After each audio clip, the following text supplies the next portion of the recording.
Ako po si Annalyn B. Ripaño, isang dumagat remontado.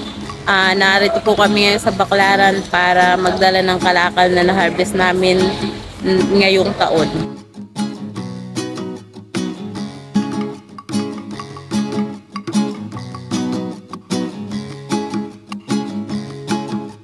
Nakikiisa po kami sa pagunita sa Tribal Sunday na idineklara po ng Catholic Bishop Conference of the Philippines o CBCP ang pagpapahalaga sa buhay at pagtatanggol sa karapatan ng lupang ninuno ng mga kapatid nating katutubo sa buong bansa.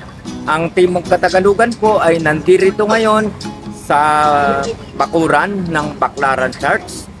Meron po tayong mga photo exhibit at meron din pong mga kalakal na paninda, yung mga kapatid nating dumagat galing po sa lalawigan ng Rizal. Ngayong Tribal Sunday ay araw ng mga pambansang minorya na kabilang na kami mga katutubong Mangyan sa isla ng Mindoro, at kasama rin po namin ang ating mga kapating dumagat na may dalang kanilang produkto na lumuwas dito na nanggaling pa sa kanilang lupang ninunong pinaglalaban.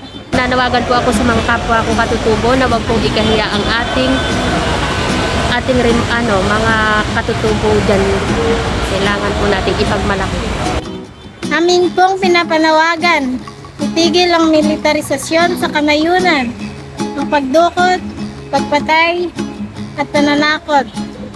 Dapat po natin silang samahan sa kanilang panawagan na depensahan ang lupang ninuno at ipaglaban ang karapatan sa sariling pagpapasya